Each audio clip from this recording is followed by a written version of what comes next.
and welcome to Telefónica conference call to discuss January-December 2019 results. I'm Pablo Girón, Head of Investor Relations. Before proceeding, let me mention that financial information contained in this document related to the fourth quarter 2019 has been prepared under International Financial Reporting Standards as adopted by the European Union.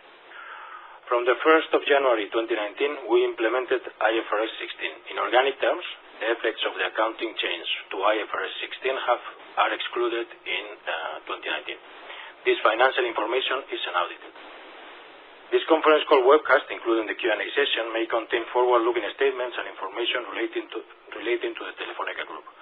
These statements may include financial or operating forecasts and estimates based on assumptions or statements regarding plans, objectives and expectations that make reference to different matters. All forward-looking statements involve risk, uncertainties and contingencies, many of which are beyond the company's control. We encourage you to review our publicly available disclosure documents filled with the relevant securities market regulators. If you don't have a copy of the relevant press release and the slides, please contact Telefónica Investor Relations team in Madrid or London. Now, let me turn the call over to our Chairman and Chief Executive Officer, Mr. José María Álvarez Pallete. Thank you, Pablo. Good morning and welcome to Telefónica's fourth quarter and full year conference call results. Today with me are Ángel Vilá, Chief Operating Officer, and Laura Basolo, Chief Finance and Control Officer, who will take us later through the main operating and financial highlights. During the Q&A session, you will have the opportunity to ask any questions you may have. 2019 has been a crucial year. I would like to start highlighting the action plan we announced last November, the new Telefónica. We are designing an ambitious, responsible and sustainable company full of opportunities within a changing world that requires foresight. But as we also said back in November, we leverage on a very strong starting position, which we feel is even stronger once we look back at 2019 performance. All our core markets are performing well. Spain has posted 10 straight quarters of revenue growth, an OIBDA return to growth, and we believe it is probably the most sustainable business model in the sector in Europe. Brazilian macro momentum is gaining speed, which helps the competitive environment to turn more rational, and our market share is higher than in the last few years. The UK continues to stand out versus its peers, growing for 14 straight quarters, whilst Germany operational performance and trading momentum gains speed. We are increasingly more efficient and benefits from legacy shutdowns are turning more and more evident. Digitalization savings exceeded 2019 target by 23% to more than 420 million euros. This comes along with an improved capital structure held by disposals and other decisions that help to improve return on capital employed, such as tower disposals or turning into lighter asset model in Mexico. And more should follow. Over the next few slides, I would go through the new Telefónica, and Laura and Ángel will later review in detail 2019 performance. But wanted to start my presentation today highlighting Telefónica's current strength, as these are the foundations for what will come next. The new action plan will serve to accelerate the company transformation and is centered around three axes. First, prioritize the markets where we can be relevant and grow following a long-term sustainable model. Second, promote growth opportunities at the same time that we leverage the value of our infrastructure. Third, increase agility and improve efficiency. This new plan consists of 5 strategic decisions whilst maintaining our focus on long-term impact, value creation, and optimizing capital allocation, as you can see on slide 3. First, prioritize Spain, Brazil, the UK, and Germany as key markets, where we can provide differential value to our customers and grow in a sustainable manner. Second, the operational spin-off of Hispam, while evaluating our portfolio to maximize its value via growth, consolidation, and potential corporate operations. Third, the launch of Telefónica Tech to boost growth in areas with higher potential, bringing the most advanced value proposition into the B2B segment, focusing on cybersecurity, IoT, and big data and cloud. Fourth, creation of Telefónica Infra to to optimize the value of existing assets by crystallizing and selective monetization, and develop alternative models of infrastructure deployment to explore growth opportunities. Fifth, evolving the operating model to increase agility, speed up execution, and maximize synergies between all Telefónica's units. On slide number 4, we highlight our sustainable model based on 3 pillars. First, growth. Second, efficiency. And third, trust. A summary, responsible and sustainable growth. Slide 5 showed that sustainable long-term business strategy brings long-term shareholder value. For that purpose, we follow 3 long-term value generation requirements. First, growth, inclusive and sustainable, based in our ultra broadband and digital services, key enablers for the digital transition and climate change. Second, trust, with all our stakeholders, customers, suppliers, shareholders, the society as a whole, respecting human values. Fortune magazine recognized us for the 2nd consecutive year as Europe's most admired telco and the 4th most admired worldwide. Third, efficiency. We have been recognized as one of the 8 telcos all over the world to be a list in the CDP benchmark. And we have been pioneers in issuing green bonds, with the first green bond of the telco industry in 2019 and the first hybrid green bond in 2020. Across our footprint, we represent 0.5% of GDP. We generate more than 1.1 million direct and indirect jobs and have a fiscal contribution to the public budget of 8.7 billion euros. This is why we are at the top of the list of the main ESG benchmarks such as Sustainalytics, where we are first among our peers, MSCI with A rating, and we are part of the Bloomberg Gender Diversity Index for the 3rd year in a row. On slide 6, we are also committed to the United Nations Sustainable Development Goals. It is not a rhetorical commitment, but it is reflected on our daily job. We are the first fiber country in the OECD list. Digitalization is not only a key lever for social progress, it is also critical to decarbonize the global economy.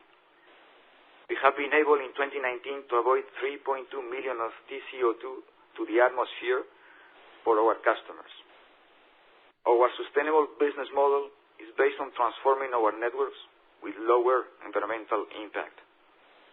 This reverts to great efficiencies which, together with renewable energies, place us as a benchmark in our sector.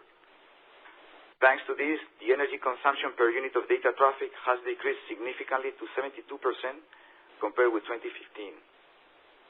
In Europe and Brazil, 100% of the electricity in our operation is already renewable.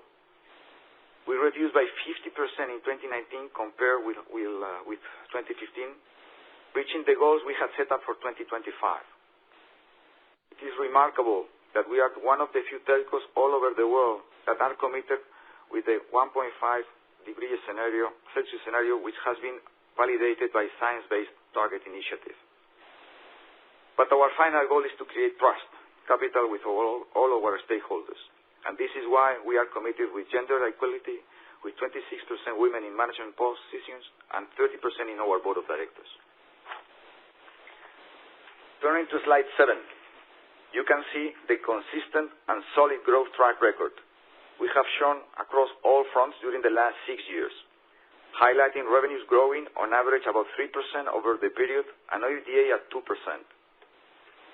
Sustainable business models, hence shareholder value, must be supported by growing free cash flows. We reached in 2019 the record high free cash flow since 2013 at almost 6 billion euros. This strong cash generation is the main driver of net debt reduction across the period to 37.7 billion euros, bringing down leverage to 2.46 times and helping us remain committed with our investment-grade credit rating. Including post-closing events, net debt would reduce to approximately 37 billion euros, 15 billion less than in June of 2016.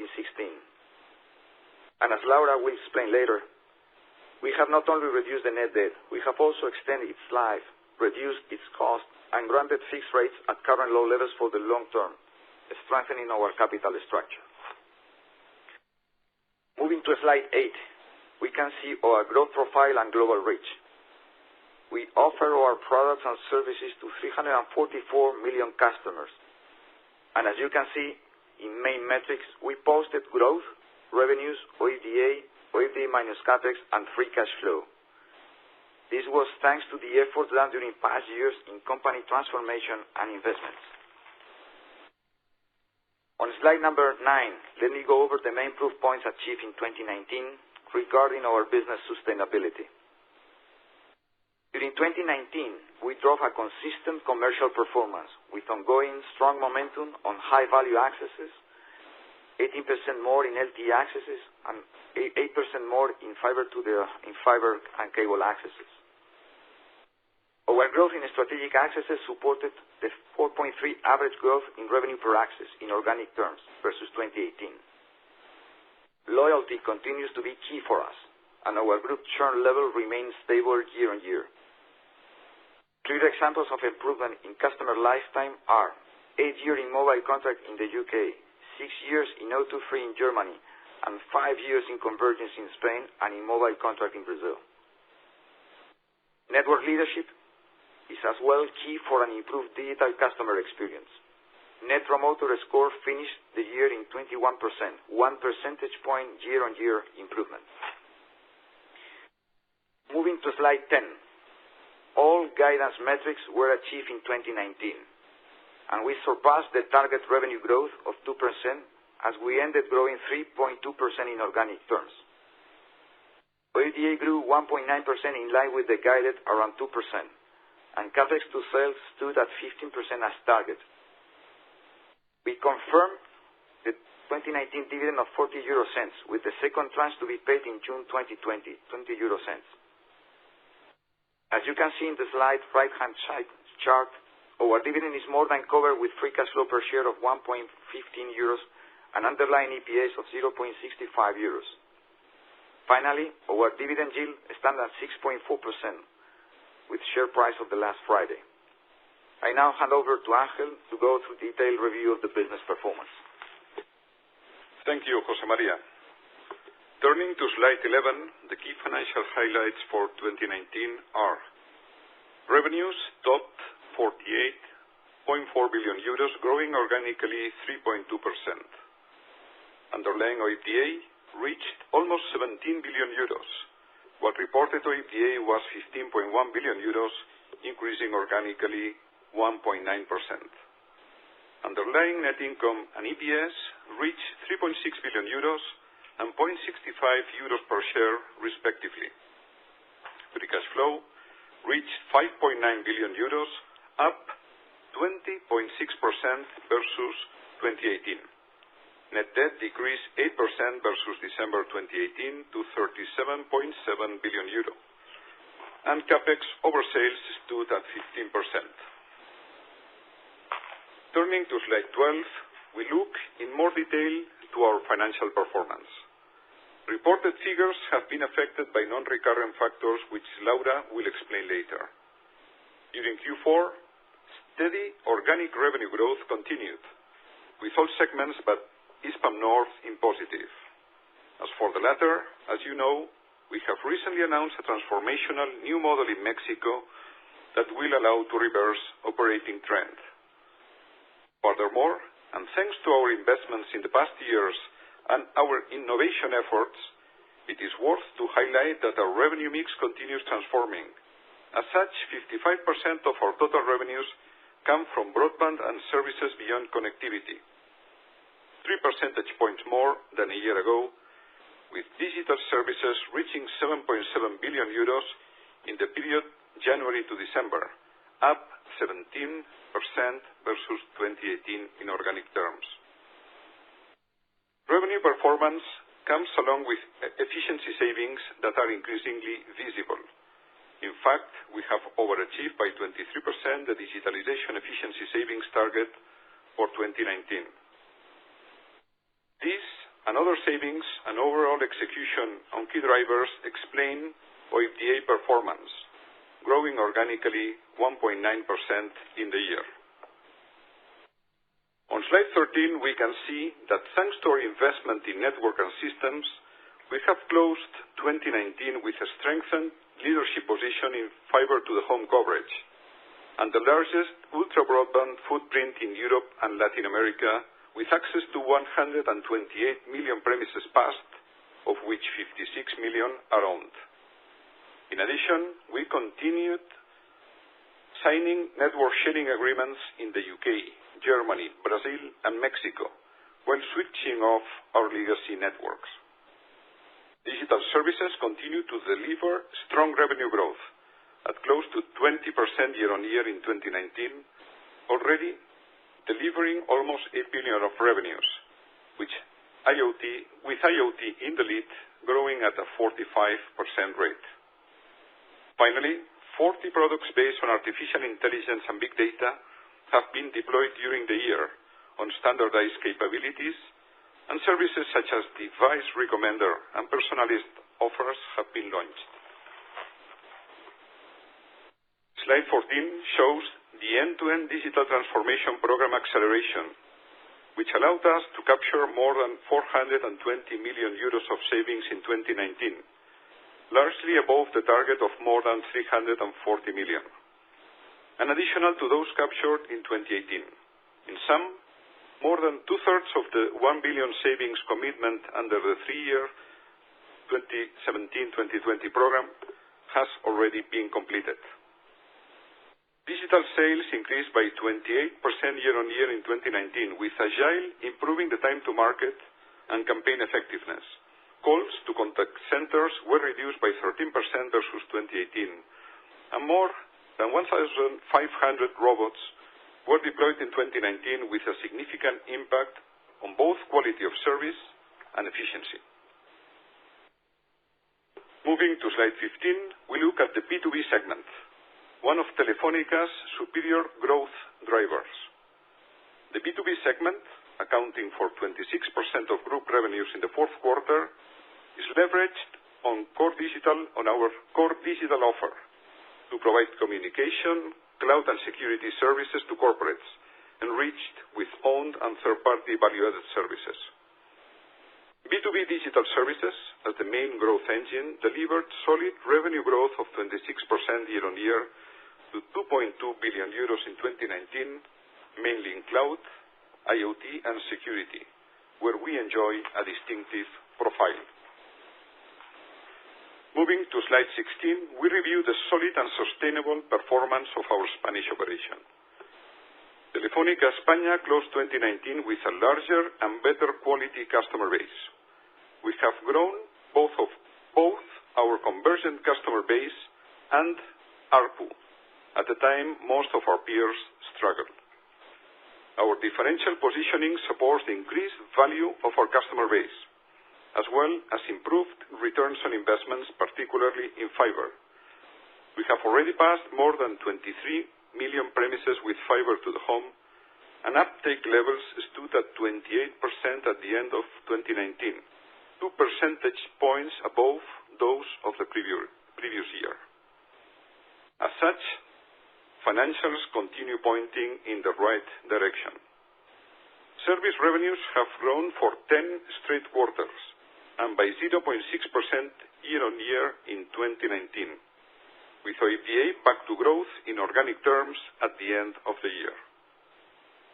Within a competitive environment, our best invested company continues to deliver benchmark margins and robust OIBDA minus CAPEX, 3.7 billion euros in 2019 in underlying terms, at 27% operating cash flow margin.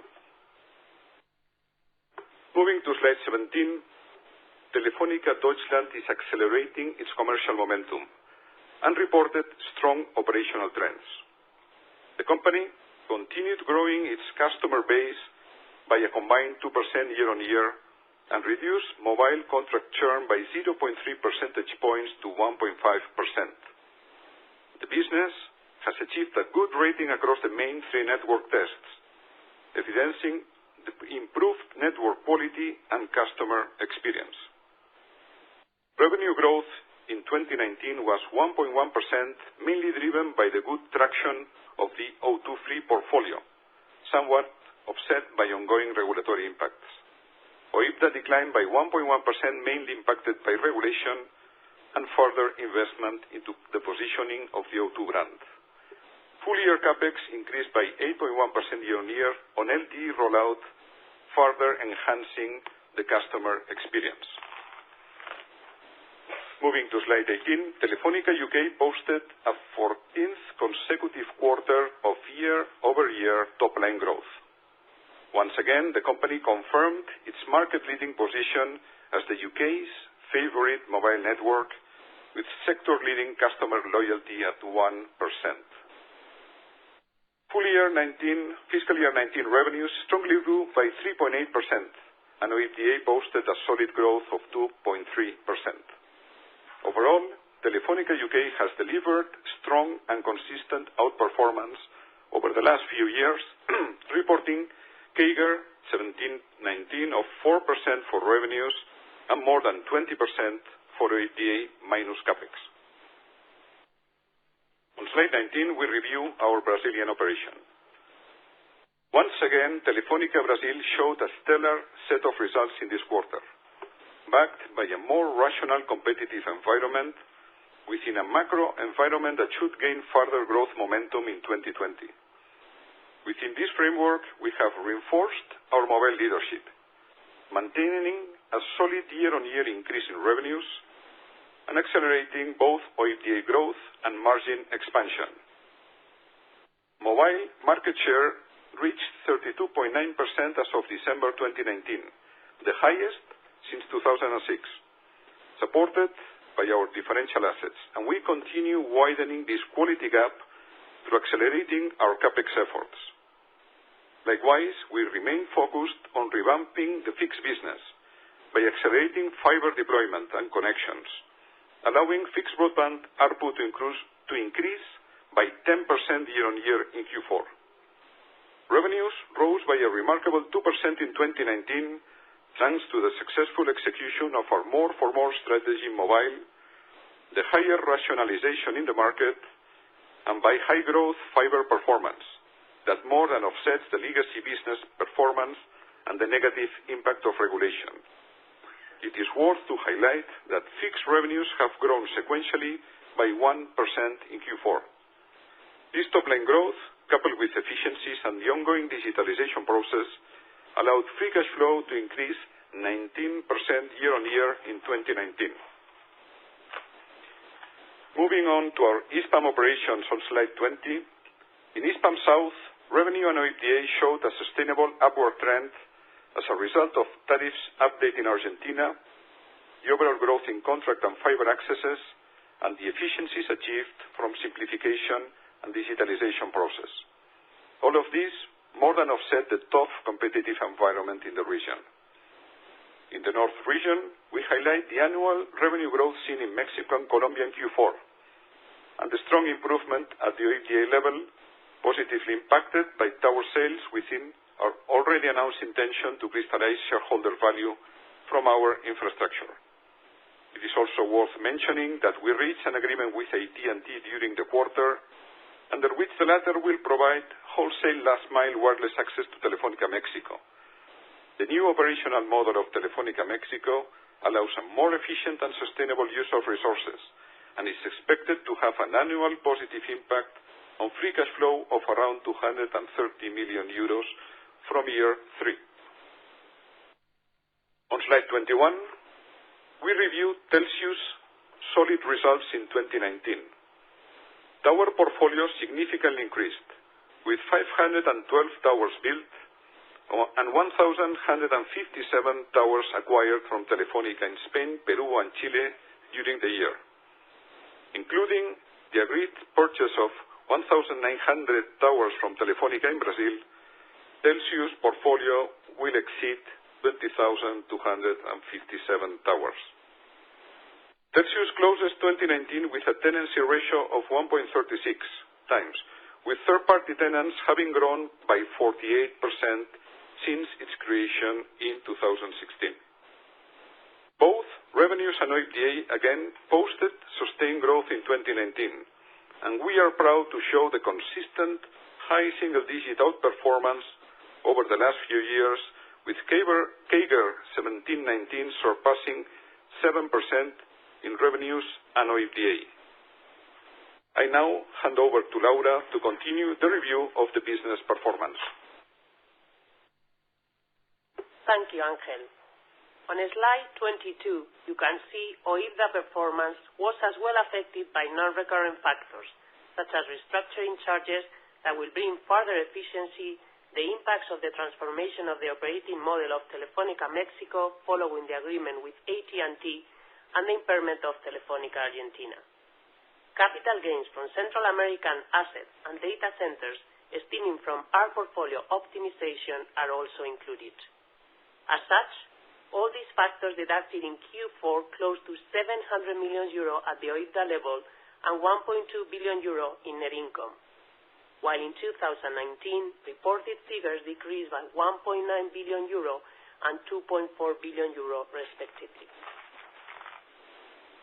Moving to slide 23, we see FX, mainly Argentinian peso depreciation versus the euro, drag 1.7 billion euro in revenue, 0.5 billion in OIBDA, but just 0.2 billion in free cash flow in 2019.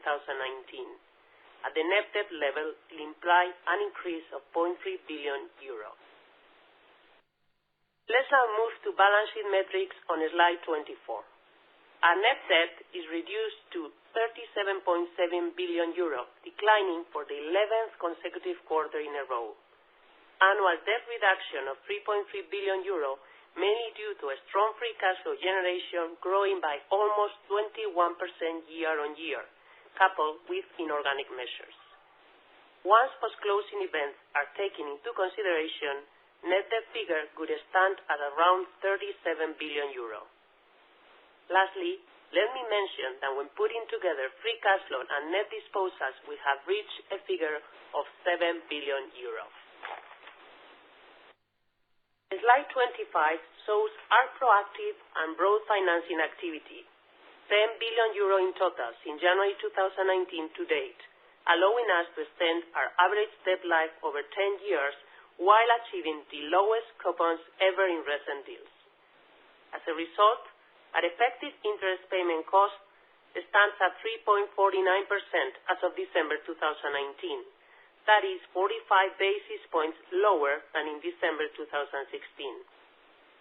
Our percentage of fixed rate debt is 75%, and we have a strong liquidity position relative to our maturity profile. In summary, our balance sheet continues to strengthen on a quarterly basis, as seen during all of 2019. Just put in context that the net maturities that we have for the next 3 years are similar to the refinancing activity we did in the last 14 months. On slide 26, we wanted to share a key data points regarding our hybrid management execution to highlight again the improving trends in our debt profile. Over the last 9 quarters, we have been the most active issuer in terms of hybrid liability management exercises in Europe, and we have replaced a total of 4 billion euro in hybrids, increasing our non-call dates average life by almost 1.5 years, and more importantly, substantially trimming our hybrid cost by 200 basis points to 3.74%, achieving 150 million euro in annual coupon payment savings. In January of 2020, we issued the first green bond in the sector globally. In January 2019, we issued the first green bond in the sector globally, and in January 2020, we have become the first telco to issue a green hybrid bond. I will now hand back to José María to recap. Thank you, Laura. Turning on to the next slide, we believe it is time to commit for growth on the long term, whilst also reassuring on 2020 outlook.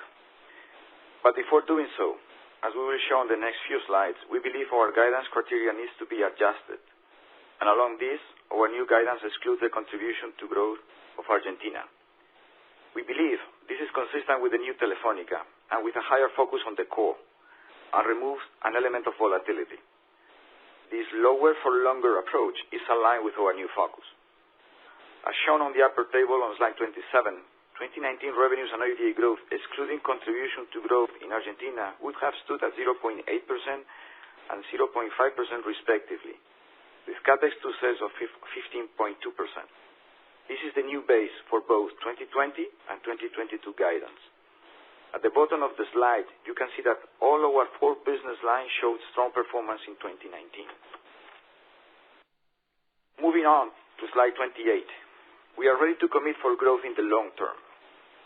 When we announced our new action plan last November, we shared with you that new measures will generate, among other effects, more than 2 billion euros of additional revenues in cloud, IoT, big data, and cybersecurity, and 2 percentage points increase in OIBDA minus CapEx to revenues by 2022.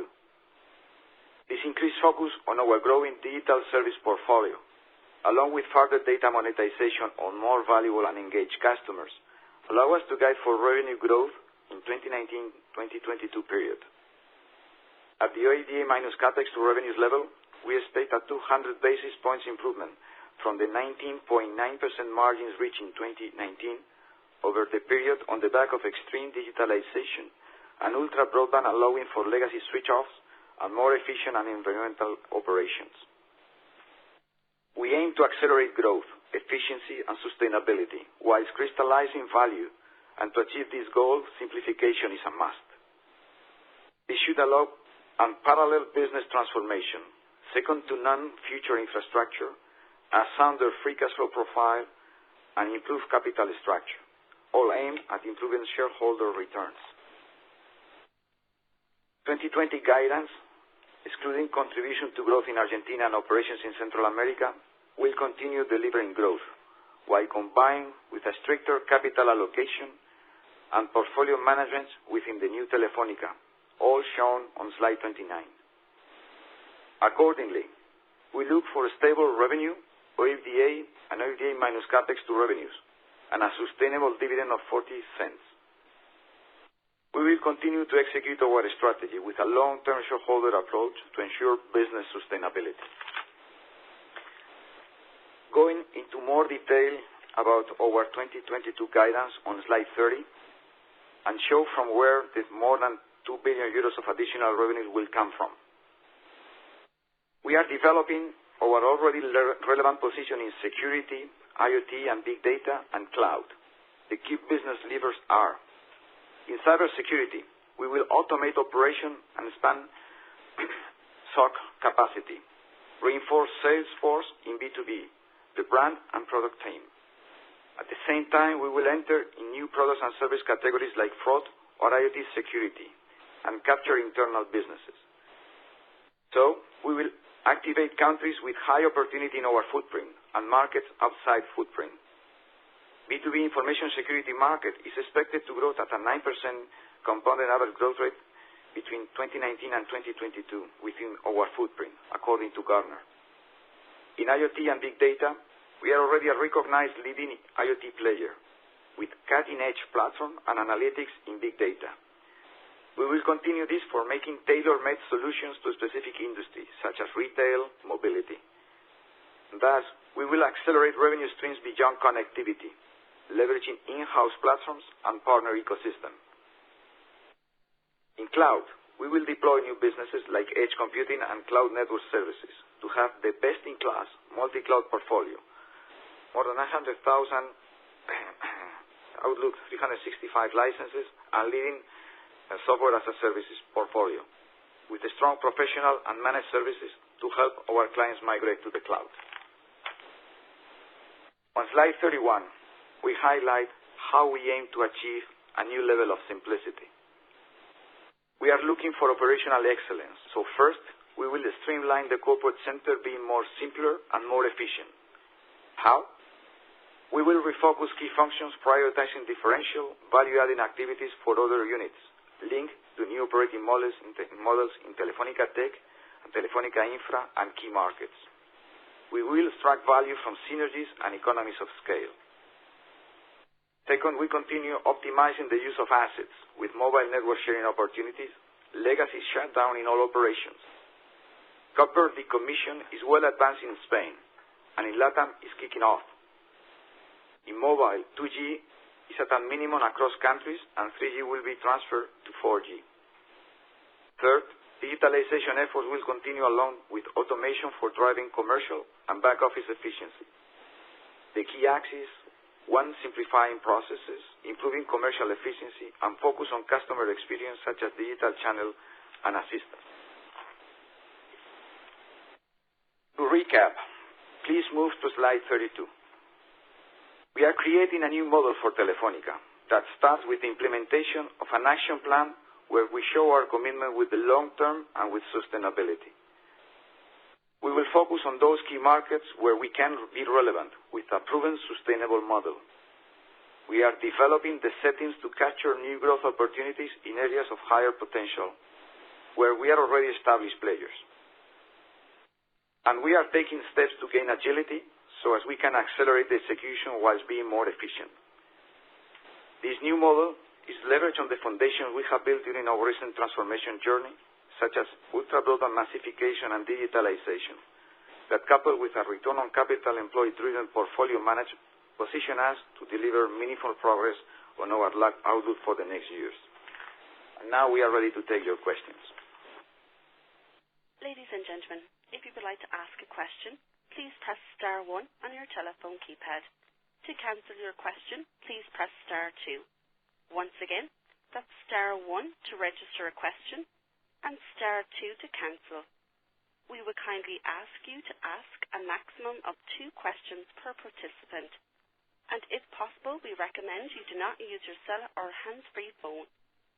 There will be a short silence while questions are being registered. Our first question comes from the line of Jacob Bluestone from Credit Suisse. Please go ahead. Hi, good morning. I had a couple of questions, please. Firstly, on Spain, can you maybe give us a little bit more sort of insight into what your expectations are on the outlook? The KPIs did seem to weaken a fair bit during Q4, so your convergent subs and broadband subs both shrank. There was a bit of a deterioration in consumer revenues as well. So, if you could maybe share with us what do you expect to see in terms of sort of commercial performance in Spain during 2020, and also, what should we expect in terms of revenue and EBITDA for that segment? And then just secondly, your medium-term guidance is for growing revenues, but for 2020, you're guiding for flat revenues. Could you maybe give us a little bit of a sense of when do you think the business will actually start to accelerate on the back of some of these initiatives? Thank you. Thank you, Jacob, for the question. I'll take the one on Spain. First, you were touching upon the commercial performance. Here, what I can say is that the Q4 operational performance was impacted by the end of promotional periods, especially at the beginning of the quarter.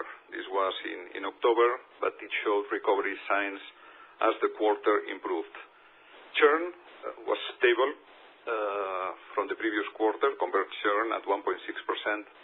But if one looks within the quarter, the churn was declining as we moved in the quarter to 1.2% in December. At the same time, we managed to increase the convergent ARPU to 88.4 euros. That's a plus 0.2% year-on-year. Ramp-up of O2 subscribers is going up. We kept on improving the mix of broadband subscribers to fiber within the mix. So all in all, this was a quieter quarter commercially, but ARPU was up, the mix was stable, the churn was also stable, and we managed to improve our revenue share. When we look into 2020, what we see is a continuation of certain trends. So if you look, in 2018, we promised to deliver revenue growth in our Spanish operation, which we did. Then, in 2019, not only did we reach revenue growth, but we accelerated the rate of this revenue growth, and we delivered OIBDA growth, positive OIBDA performance in organic terms. So, when we look into 2020, what we see is growth in key accesses, in value accesses. We see growth in digital services. We see the benefits from launching new services, and we see a positive continued outlook for B2B and wholesale revenues. This should support the evolution of the top line. At the same time, in OIBDA, what we see is that the benefits from copper decommissioning and digitalization will continue, on top of improved trends in other cost lines. For instance, personnel, the benefits from the latest restructuring program that started flowing in November and December will get full year impact from the first day of 2020, and also the cost of content that you saw basically stabilized already in Q4 is going to stay stable quarter on quarter getting into 2020. CapEx and CapEx intensity in Spain is stable. You should not expect any increase in CapEx intensity in Spain.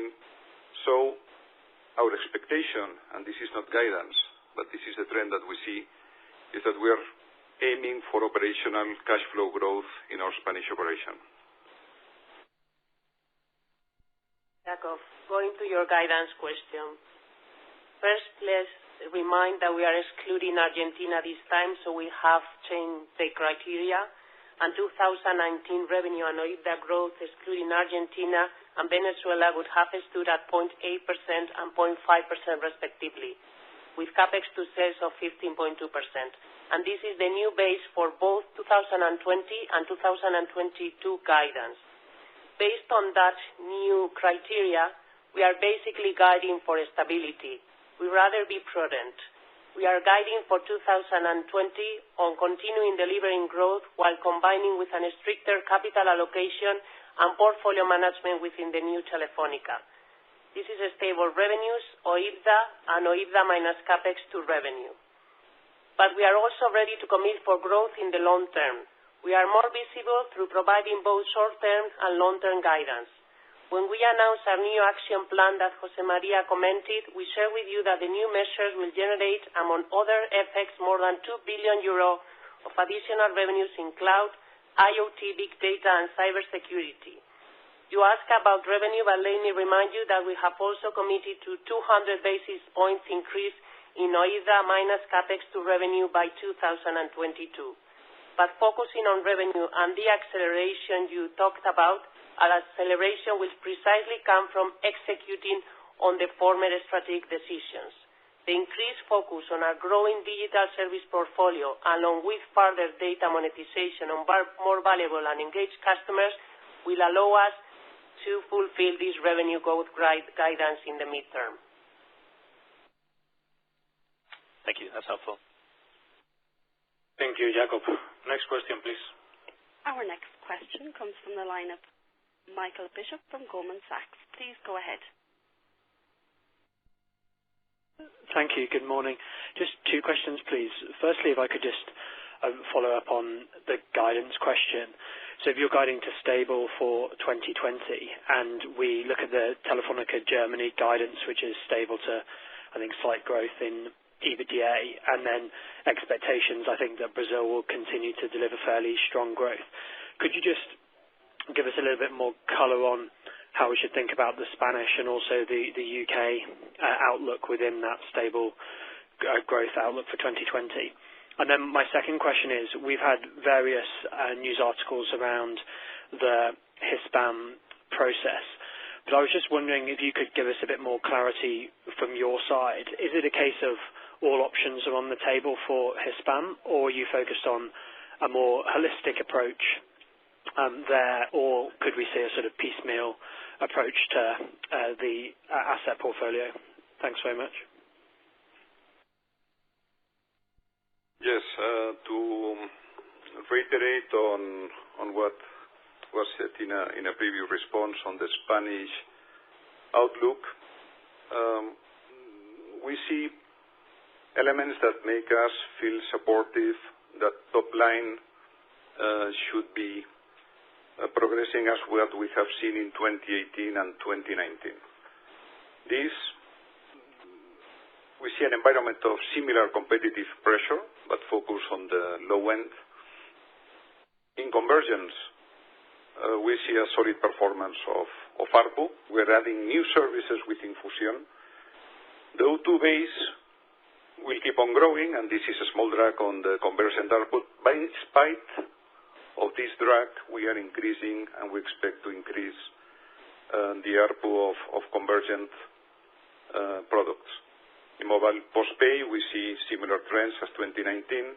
In fiber, you will see increased penetration with the benefits that it has both at revenue and cost level. So we see support on the trends in the top line in Spanish business.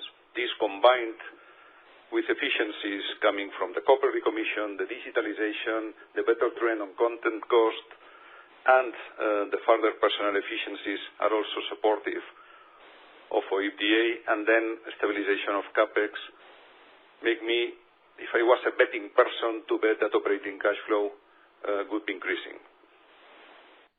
At the same time, in the UK, we have been seeing top and bottom line growth for the last 3 years, several quarters in a row of growth and outperformance in the market. At the same time, what we see is a very competitive market with increasing regulatory intervention. So we may perceive headwinds increasing in our UK business, but we expect to continue outperforming the market. Michael, regarding Hispam, we have a new organization and dedicated team already in place from December. We continue focus on the improve of the operating performance of our OBs in Hispam, but at the same time, we are analyzing all inorganic alternatives. We have advanced in the operative carve-out, and we are preparing for a potential financial carve-out. This process, as you can imagine, is generating a lot of attention from third parties. So we are in parallel having multiple conversations with potential for in-market consolidation synergies. Since November, we have obviously prioritized the options and are working actively on some of those alternatives. We will decide based on value creation and also execution certainty and timing. Thank you, Michael. Next question, please. Our next question comes from the line of Carl Murdoch-Smith from Berenberg. Please go ahead. Hi, thanks very much. I was just wondering, could you possibly provide us with the mix of Spanish converged customers between the high, mid and low end that you provided in previous quarters? And then secondly, just in terms of the visibility of Telefónica Tech and Telefónica Infra, are you contemplating changing how you present your financials, or will you continue with the current country split? Thank you. Regarding the first question, high end of Fusión, the way that we define high end, which is the products that have retail prices between 114 euros and 194 euros is 30%. Then mid-end, which is 27% of the customer base, these are products that have retail prices between 99 euros and 109 euros. And then what we define as low end is 43%. What we define as low end has an average ARPU, which is the average overall ARPU of our closest competitor. These are products of prices between 50 and 75 euros.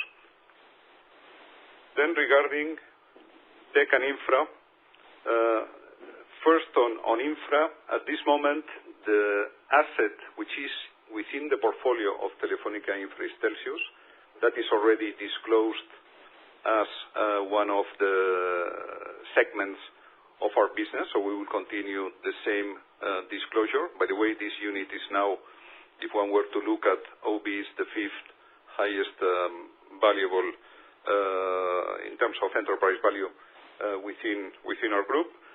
As Telefónica Infra progresses, it will become a portfolio of equity stakes, some of them majority, some of them can be minority, in infrastructure assets with a wholesale approach open to all competitors in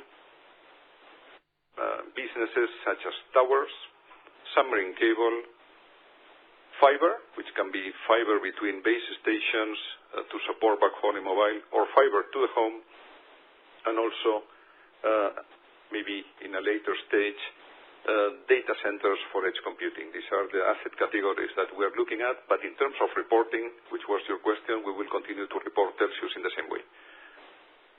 Let me just complement that probably during the first quarter, we will adapt our results presentation to the action plan that we announced in November, so we'll give more visibility not just to the infrastructure that Ángel just mentioned, but also to Telefónica Tech. That's great. Thank you very much. Thank you, Carl. Next question, please. Our next question comes from the line of Matthew Rothberg from Barclays. Please go ahead. Hello. Hi, Matthew. Hi. Can you hear me? Sorry. Yes.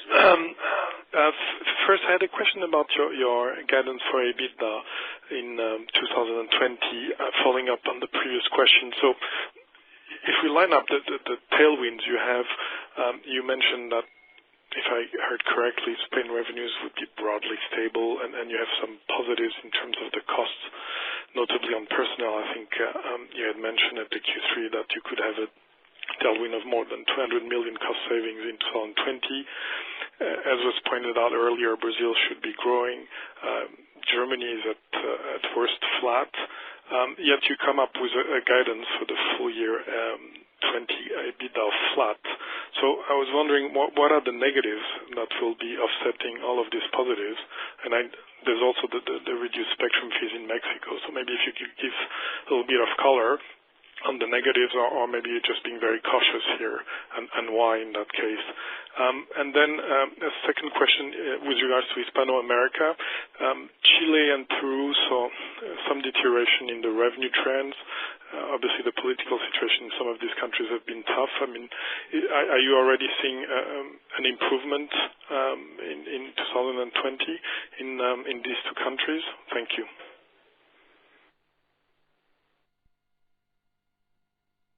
Hi, Mathieu. At the risk of repeating myself, well, you've seen the guidance published by Germany of broadly stable to slight growth. Brazil also presented results yesterday with constructive view. At the same time, I've been describing how we see the outlook, which is not guidance for the Spanish business. Where again, we see supportive trends, and we believe that operating cash flow should grow as a combination of supportive trends in revenues, OIBDA, and stabilization of capex. I also spoke in a previous question to headwinds that we are seeing in our UK operation, and the environment in certain Hispam countries continues to be challenging. Telxius will continue to be supportive towards OIBDA and revenue growth. Yeah, regarding the question on Peru and Chile, in Peru, let me highlight that part of the revenue performance in Q4 is associated to the lower margin revenues, handsets and some B2B ICT. If you look at the pure the higher margin revenue, it's definitely going in the right direction. Also in Peru, we have had extraordinary disconnections. Otherwise, the churn would have been similar to previous quarter. And when you clean all of that, we should have had net adds positive in all of the services. So we are working on that very actively, and I think it's in the right direction. You know, we are focusing much more on our converged proposition there and also on retention. In the case of Chile, definitely the social situation has affected us, mainly contract, but we are starting reaching a floor in some of our services, for instance, prepaid. But let me tell you that the strategy we are following in Chile and Peru, which is similar to all Hispanics, regardless the macro situation, regulatory is still hitting precisely more in Chile and Peru than in other geographies, and also competition. we are building our contract on fiber and pay TV with the new technology and lower churn. Our fiber has grown in East and South by 17%, and that's the basis for the future. So we are building a sustainable value access base for the future. We are working a lot on efficiency, so you see the OIBDA performance compensating part of that revenue headwinds, and we are also working on differentiation. We definitely need to get out of the competition just on pricing. We are putting lots of services in place. Movistar Play already have 1.3 million active users. If we talk about registers, it's 2 million, and it's a platform we just launched a year ago. We are doing data sharing, family plans. We are improving the digital interaction with our customers through Novum, so we are definitely working on a sustainable business model going forward. So to summarize, Peru affected by low margin and also disconnection. Chile, it's been a poor quarter due to the social. We are seeing some improvement in Q1, but it's still soon to see as some of the social situation remains. Thank you. Thank you, María. Next question, please. Our next question comes from the line of Joshua Mills from Exam. Please go ahead. Hi there. Thank you for taking the questions from me. I'd like to ask one on the factors going into the guidance and one on your strategy in the UK. So if we look at the guidance, what have you built in thus far for the potential wholesale revenue losses if Orange were to expand their fibre-to-the-home footprint in Spain, as has been reported? And also what's been built in for the potential launch of Euskaltel's nationwide expansion and then bringing to the market of new convergent sub-brands by Orange? Just be great to get a sense of how much of a buffer we're in for those three factors. And then secondly, on the UK, I know the message has always been that this isn't as converged a market as Spain. We don't need to have fixed line access. But in Germany, you're doing quite well. In the UK, clearly the mobile market's under more pressure, and there's an increasing number of alternative operators you could work with at the same time as Virgin and BT are pushing convergence. So has there been any revision of your strategy regarding UK fixed line and convergence? It'd be great to hear what the options are. Thanks. Your first question, you were linking guidance with wholesale revenues in Spain. I should say that guidance is expressed at group level. We do not guide on specific revenue lines, on specific OBs. Having said this, I can give you the trends that we're seeing in the wholesale business in Spain. The wholesale business in Spain accounts for 18% of our service revenues. It is experiencing and posting year-on-year growth, which is positively impacted by NEVA, wholesale fiber and TV of the wholesale revenues that we get from selling content to other operators, and this more than offset the unbundled local loop decline in copper and some non-linearity of other revenues. So we have been experiencing substantial growth in wholesale revenues of 12% year-on-year, which is higher than what we saw in Q3. And again, TV sale and NEVA upside continue to be there. So we see positive trends in the wholesale results. With respect to fiber sale by other players, I should say that we have reached agreements with Vodafone, with Orange, with MásMóvil that support the trends that we are seeing in the wholesale business. Regarding strategy in the UK, we continue to have an outperformance in the market. We see convergence being not demand-led but more supply-led. It's progressing but very steadily, if I would say, but slower than what we have seen in other markets such as Spain and others, where us from the supply side drove the increase in convergence.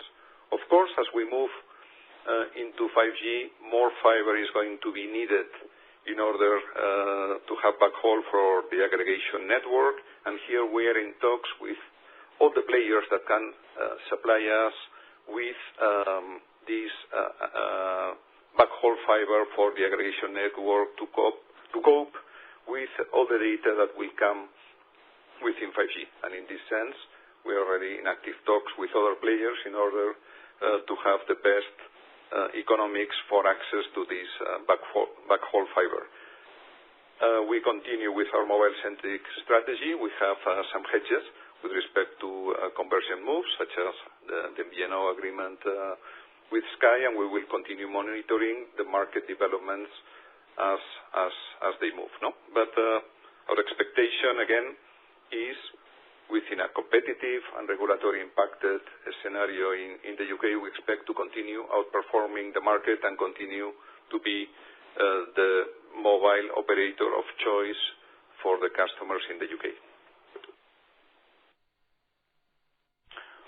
Thank you, Josh. Next question, please.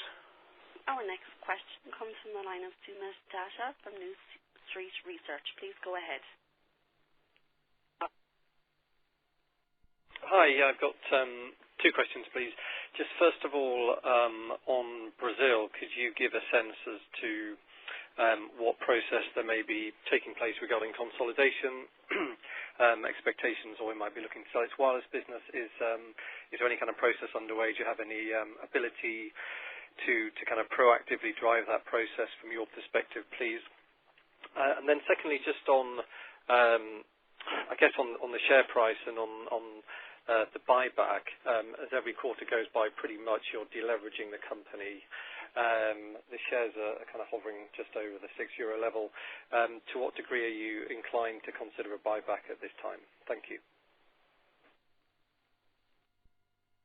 Regarding your first question in Brazil, the first thing I should say is that our Brazilian operation has posted one more quarter and one more year of outperformance with respect to the market, achieving the best OIBDA margin ever, having the highest market share of contract customers of the last years, accelerating the growth in revenues, accelerating also the margin expansion, and with a 19% growth in free cash flow. So we have very good performance in Brazil.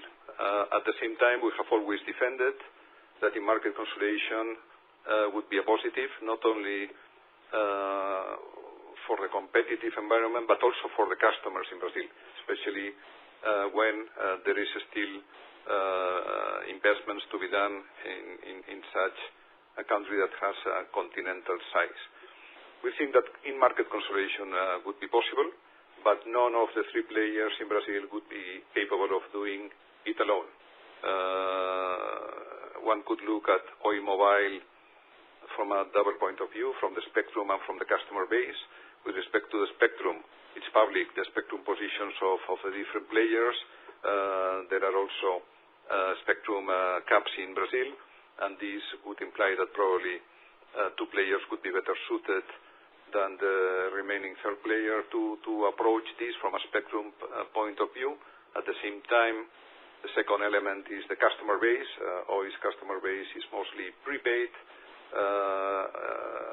Anatel publishes the regional market shares, so one could clearly see how the market share could be naturally split if there was going to be an in-market consolidation, be it through a consortium of players or be it through remedies back-to-back between the players. It's a complex process. It's very difficult to proactively accelerate it. Oi is still under some judicial oversight, so they need to be extremely careful, and they are doing it very nicely to go with a process step by step to achieve the result. We think that this could be beneficial for all parts involved, but the process is moving slower than what we had expected. We remain interested. We thought that this would be more of some speed dating, and it probably will turn out to be some slow motion dance, but we continue to be interested. Taking your question on potential share buybacks, currently we are not analyzing any significant share buybacks, but we will certainly do so once we feel comfortable with debt reduction and leverage profile. We have reduced debt significantly in the past few years, in fact, close to 16 billion euros. And we are committed to reduce debt going forward on the back of the strong free cash flow generation we are having. And therefore, we aim to maintain a solid investment credit rating. But we are also analyzing very significant inorganic measures that we are executing. And therefore, we think we are getting closer to the moment where net debt will be less of a concern. And therefore, we will then rethink shareholder remuneration policy, including both dividends and potential buybacks. In this respect, I think that we expect multi-billion disposals in the coming future, further value crystallization of infrastructure, reduced exposure to Hispam, completion of the pending Central American disposals, and certainly that will help to bring that moment forward.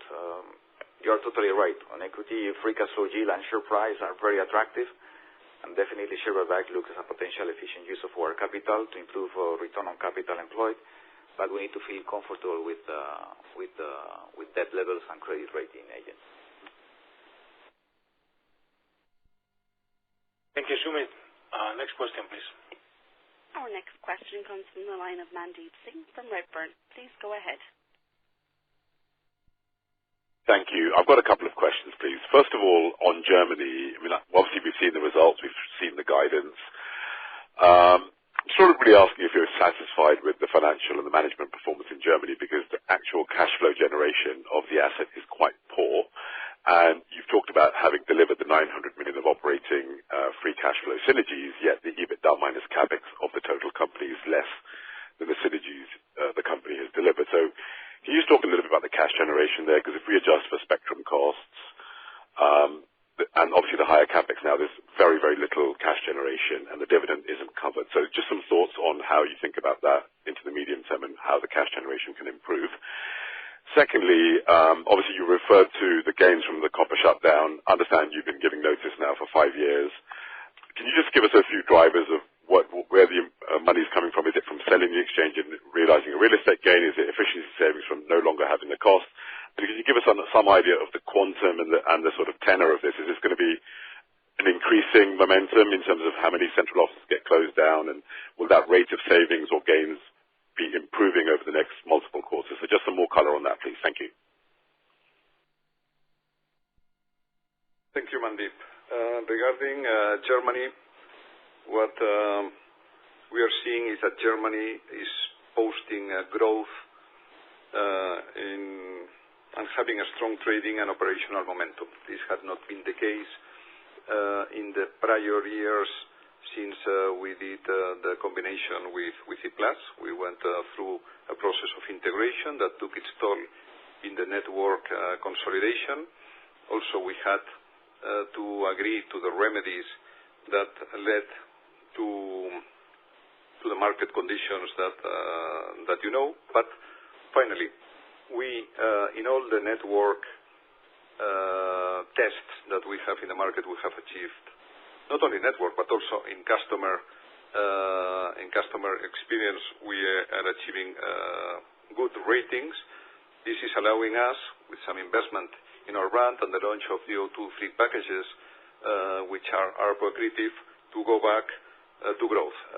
Germany used to guide growth ex regulations. Now we are talking ex regulation impacts. Now we are talking about growth period without qualifying this. We have been able to reduce mobile contract churn by 0.3 percentage points to 1.5% quarter on quarter, and we have to invest, and this was very well flagged by our German colleagues in the investor day that they had back in December. We are going to have to invest in the network for the next 2 years with capex intensity and therefore cash flow generation normalizing on year 3. Regarding copper shutdown in Spain, we have done around 500 closures of central switches in Spain, out of around 8,500 switches that we have. So it's less than 10% of the switches that we have in Spain. This process is the result of having invested solidly and consistently in fiber in the country, which is allowing us now to reap the benefits in terms of efficiency and in terms of reducing capital intensity. So here we have benefits of divesting the copper itself. We have the benefits of being able to free up real estate that can either be divested or can be reutilized for activities such as edge computing. At the same time, the operation of a full fiber network is at a fraction of the cost of operating copper network. It increases customer satisfaction because the failures and also the ability for us to remotely address those failures with fiber is much enhanced compared to what it was with copper. So all of these are benefits that we're going to be seeing for the years to come. As José María was saying at the part of the presentation, we are going to expect to close all our copper switches before 2025. So you should be expecting us to continue this efficiency process in which we are pioneers in the sector globally, and we would expect also other players to take this type of approach. In due course, you should see similar optimization of our network in places like Brazil. As we grow our fiber network in the country, this will allow us, especially in the state of Sao Paulo, to conduct a similar process. Thank you. Thank you, Mandeep. Next question, please. We will now take our next question from the line of Akhil Dattani from JP Morgan. Please go ahead. Yeah, hi. Thanks for taking the questions. If I could start maybe with the B2B market in Spain, please. You've actually delivered a strong quarter in Q4, but I was keen to understand the outlook beyond that. And specifically, we've seen some comments in the Spanish press suggesting that the public sector contracts in Spain are starting to see some downward pressure. So specifically, there have been comments around the police and civil guard contracts, which apparently have been priced down quite hard, and we've seen some of your peers come into those contracts. So just, I guess, keen to understand, what are we seeing in the public sector? Is this article accurate? And is there a broader trend here, or should we not put too much emphasis on this article? So I guess that's the first question. And then the second question, I guess, is pulling together some of the comments you already made on Spain as a whole, and just focus on the consumer segment. You've had a relatively stable performance through the last 12 months, but obviously Vodafone's been very poor, and we've seen Orange's trends deteriorating. So if I look at the market as a whole, it does look like the Spanish consumer market is currently in decline. So I guess just keen to understand how you sustain your outperformance at the moment, and do you see the market recovering, or do you think the current market pressures we're seeing will sustain? Thanks a lot. Thank you, Akhil. The B2B segment in Spain accounts for 29% of our service revenues in Spain. It's been growing now for the 7th quarter in a row on the back of excellent IT growth. This is the combination of two components. One is the communications revenue, which is very competitive and shows a decline year on year of 3.3%. This is where the competition for renewal of contracts such as big corporate contracts or administration contracts, especially when they are based on just pure communications, we are seeing pressure in these renewals. But at the same time, what we have is growth in IT. We have growth in digital services to the tune of 15.1%, for instance, 15.1% year on year. And this is, of course, supported by our capabilities in digital services for B2B. So the combination of these two, a challenged and declining communication revenue, but a double-digit growing digital services, is supportive of the trend that we see of growth in the B2B segment going forward. No?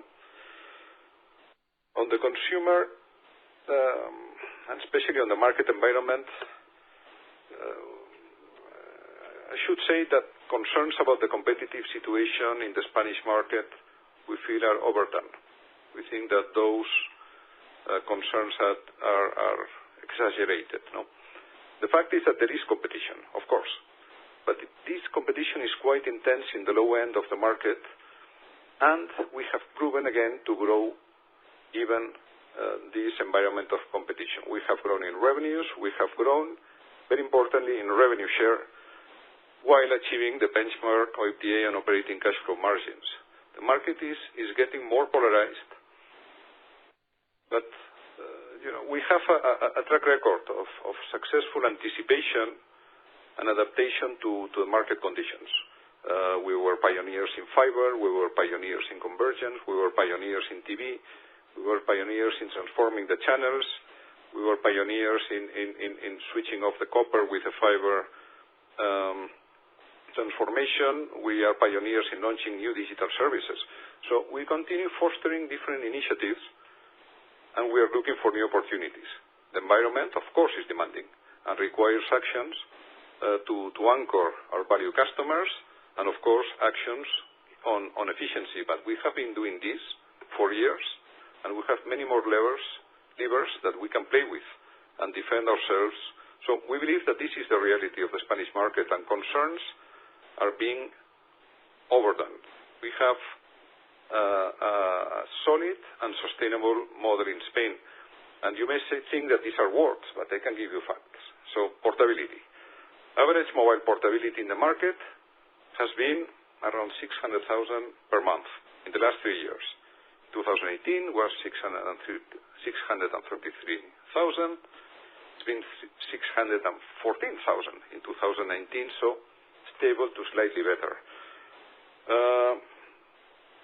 That's for the market, but for us, the average mobile portability for Telefónica España since 2014 is 28,000 per month. In 2019 it was, 28,000 per month, so stable.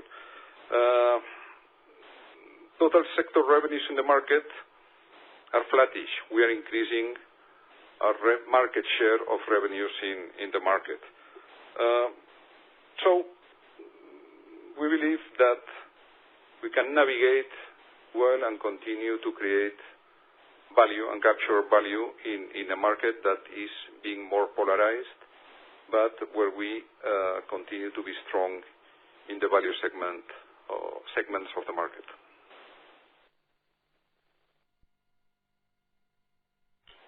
Thank you, Aki. Next question, please. Our next question comes from the line of Luigi Minerva from HSBC. Please go ahead. Yes, good morning, and thanks for taking my questions.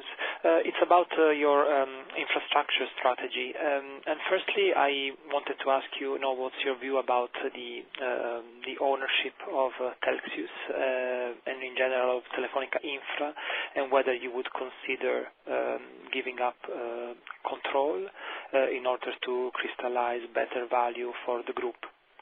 And secondly, looking at the UK, what are your options there, particularly with regarding CTIL?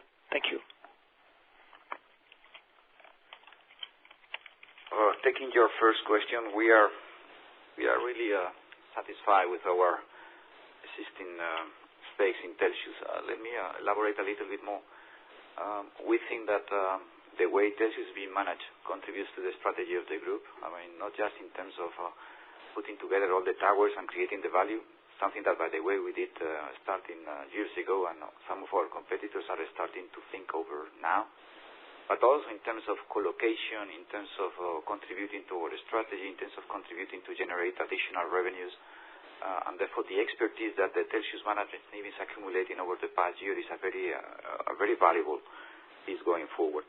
So we don't think about reducing our stake in Telxius, but on the other side, we are significantly contributing more and more towers into Telxius.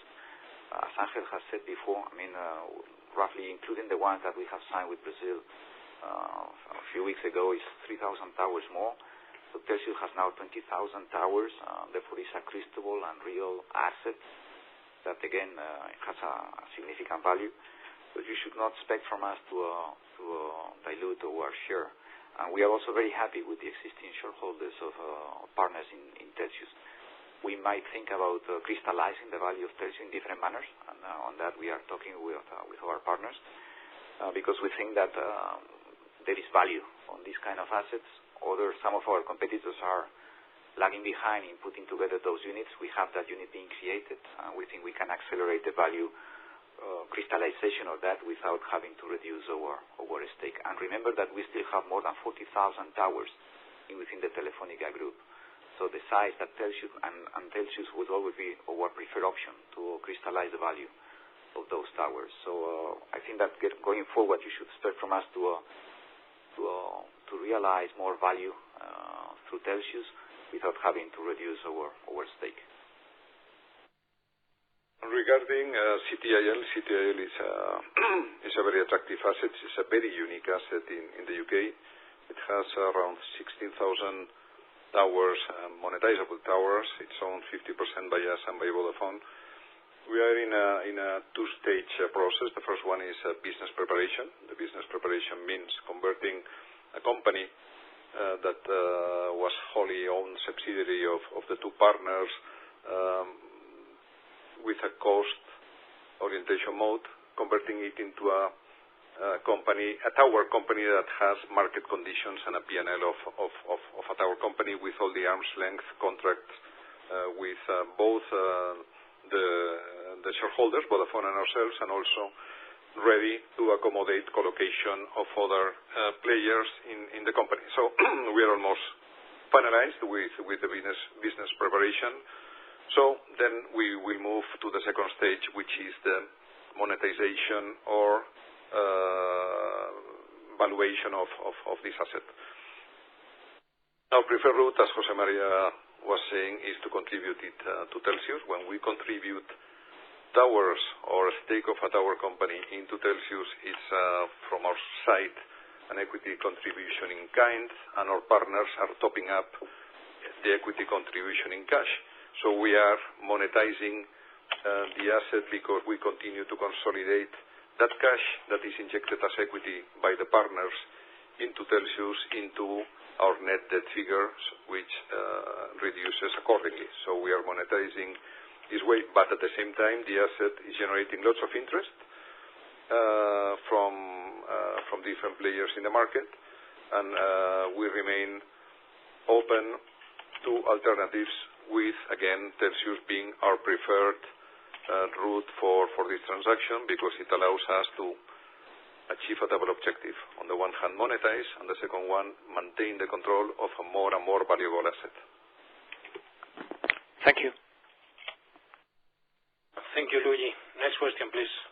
Our next question comes from the line of Fernando Cordero from Banco Santander. Please go ahead. Hello, good morning. Thanks for taking my two questions. And the first one is related with your strategy in LATAM, and in that sense, I would like to know at which extent your exposure to the international wholesale business, that I believe is quite relevant in the region, could justify Telefónica Group maintaining a minority stake in the LATAM in the current Latin American operations, either if there is going to be a common number of models, if there is going to be, let's say, strategic decisions on a per-country basis. And my second question is related with spectrum investments in 2020. Taking into account that those auctions, particularly in Europe, are going to take place in low-frequency bands, and also considering your recent decision in Colombia, although it's clearly not, you cannot extrapolate the same situation in Colombia to European markets as you have withdrawn from this auction, I would like to know what are your views and your behavior regarding these two spectrum auctions in Spain and UK. Thank you. Hello, Fernando. Thank you for your question. On the international wholesale business angle that you mentioned, obviously that's an important part, but that can be continued regardless any ownership structure with Telefónica Hispam. In any case, with the decision we took in November, we want to increase the optionality of our portfolio, but also to modulate our exposure to Hispam. We are not saying that we will reduce our exposure to Hispam completely, but rather reduce it. as well as we are creating ways to maximize the value, both organically and inorganically. So that's an important piece, but obviously is not a critical part at the decision at all. And as I said, our line of thought is to reducing the exposure rather than decreasing completely. With regard to your questions about upcoming spectrum auctions, we are going to apply the same criteria that we have been applying in the different auctions. Therefore, it's a strict financial discipline. We have a team that has a significant expertise in valuing spectrum in the different, and you're right around the bands. It is also right that we need to also contemplate the spectrum map in every single country. So I'm afraid I cannot give you more visibility around that, but you can count that we'll be really disciplined on those auctions. Okay, thanks very much. Thank you, Fernando. We have time for one last question, please. Our last question comes from the line of Nawar Cristini from Morgan Stanley. Please go ahead. Thank you very much. I have two questions, please. Firstly, I wanted to ask about fiber regulation in Spain. Could you update us on the CNMC review of the competitive cities? What are the next milestones here, and where do you see the number of these cities going, and what are the implications on Telefónica? My second question is on your pricing strategy. You increased recently the price points on Movistar, which is very positive, in particular given the market conditions. But at the same time, you continue to push O2 as well by introducing it to the shops, by fleshing out the O2 portfolio with a number of new offers. So I was keen to better understand the positioning of the O2 brand. Is it all about retention? Is it more? And more generally, could you help us understand what sort of actions you have put in place to keep the cannibalization risk under control? Thank you very much. Thank you for the questions. Regarding the competitive areas in Spain, we're expecting the revision to be done finally by 2020. This revision is very much overdue. We estimate that the current number of total competitive towns to be more than 250. That would be exceeding two-thirds of the population, but only 66%, which is 35% of the population, are currently recognized as competitive areas and therefore unregulated. We think that the current market reality is not well reflected, that the 66 competitive areas is outdated, but we are encouraged that by the fact that this review is going to be taking place during 2020, and we are confident that the regulator will reflect the market reality that has evolved very much since 2015, when the last review was done.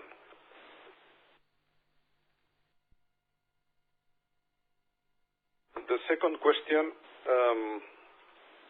which was a long one, I think that there was a part linked to the multi-brand strategy.